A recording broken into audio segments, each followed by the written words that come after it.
xóp thiên tài mà lâm dinh cận sinh ngu tê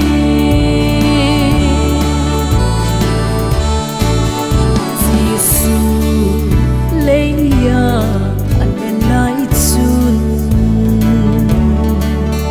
mít cho el vai đầm na ape mít cho si te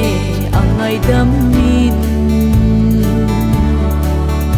Giêsu tâm pi anasim ne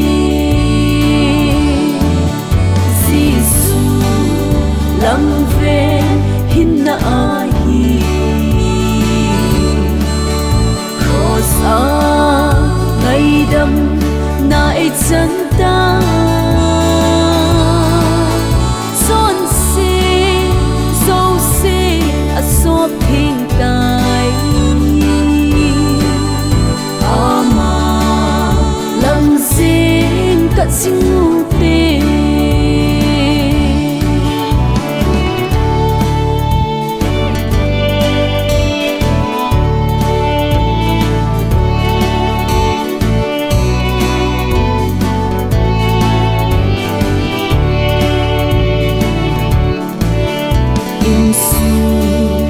hầu bung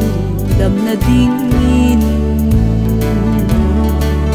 Giêsu lâm dinh cận sinh ngu tê mà vẫn na chu lo hin na lên khi tuy dung ở vạn ngày qua lăng về hin na ai cross a ngày đâm nai chân ta son se dâu se a xóp thiên tài mà lâm dinh cận sinh ngu tê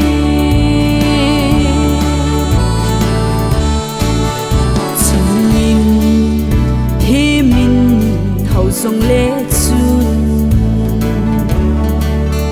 Giêsu mai lăng na vẹn lâu lê na go dâu se pan na bê đinh mà hôn pi alu khăm po lăng về hin na ai cross a ngày đâm nai chân ta son se dâu se a xóp thiên tài mà lâm dinh cận sinh ngu tê mà lâm dinh cận sinh